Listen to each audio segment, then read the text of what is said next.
les classes grammaticales, que l'on peut aussi appeler les natures grammaticales. Ce sont des catégories, des groupes qui permettent de classer, de ranger, d'organiser les mots, un petit peu à la manière d'une armoire ou d'une bibliothèque dans laquelle on pourrait ranger les mots par catégorie, par groupe.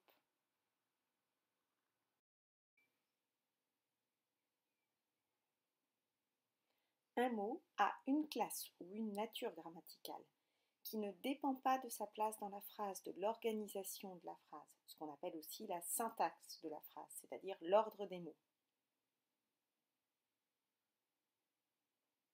C'est un petit peu comme sa carte d'identité, ce qu'il est. Un verbe reste un verbe, un adjectif reste un adjectif.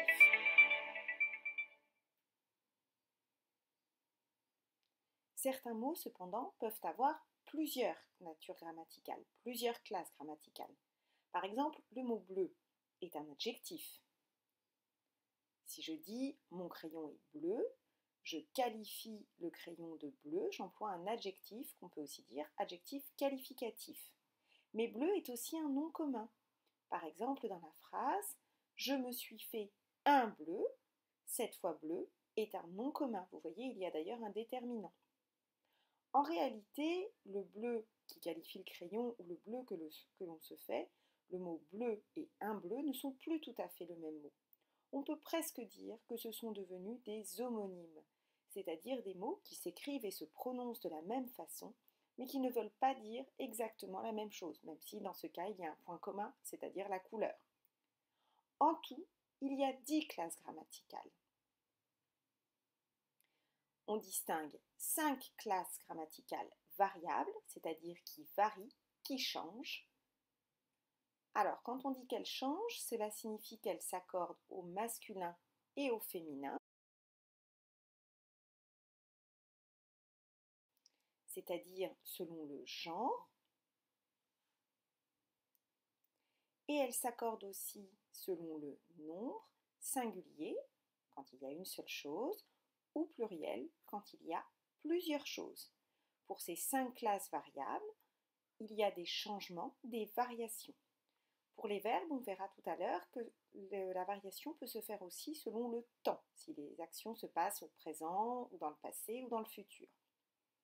Les 5 classes variables, c'est-à-dire celles qui changent masculin, féminin, genre et nombre, et pour les verbes selon le temps. Nous avons tout d'abord les noms, les déterminants,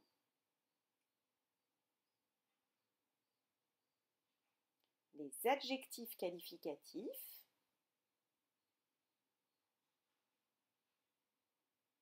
les pronoms,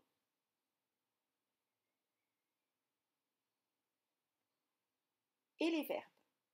Ces 5 classes sont les 5 classes variables.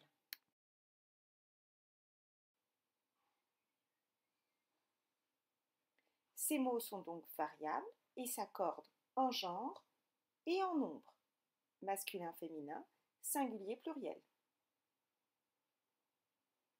Les verbes, eux, on dit qu'ils se conjuguent. Ils peuvent varier selon la personne à laquelle ils sont conjugués. Par exemple, ici j'ai mis je, vous, et aussi selon le temps au cours duquel se déroule l'action qu'ils expriment.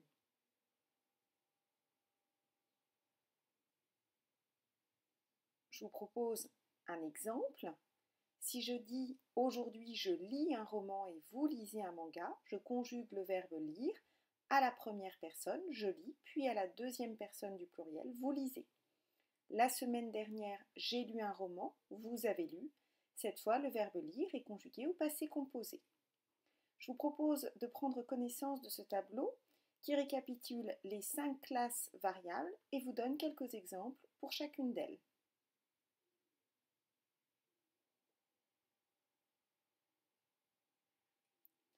Il existe aussi 5 classes invariables, ce qui signifie qu'elles ne varient pas, elles ne changent pas.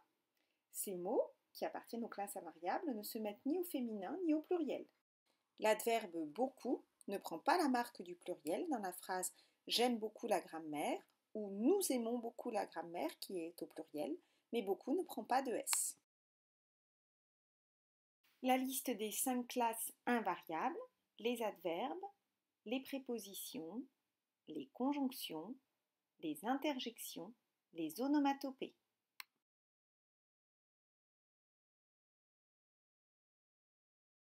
Vous les retrouvez dans ce tableau avec quelques exemples.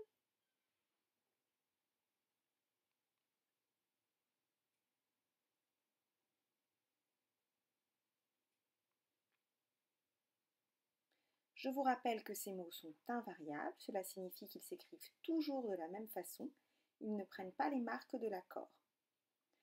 Et vous devez savoir qu'à l'intérieur de chaque classe grammaticale, variable ou invariable, il existe encore plusieurs catégories à découvrir ou à revoir dans d'autres capsules. La classe grammaticale d'un mot est donnée dans le dictionnaire. Vous la trouvez donc quand vous cherchez l'orthographe ou la signification d'un mot. Mais il faut tout de même essayer d'apprendre le plus possible la classe ou la nature des mots que l'on connaît ou que l'on découvre. Cela est plus simple pour vous ensuite de les identifier. En effet, en grammaire, de nombreuses questions vont porter sur la classe grammaticale des mots. Il faut donc savoir les identifier, les reconnaître. Cela vous permet aussi de mieux comprendre les textes que vous lisez, de mieux vous exprimer, de mieux construire vos phrases, de mieux parler.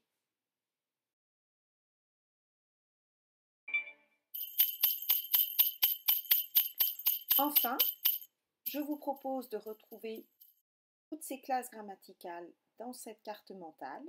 À gauche, les classes variables, nom, déterminant, adjectif, pronom, verbe. Et à droite, classe invariable, adverbe, préposition, conjonction, interjection, onomatopée.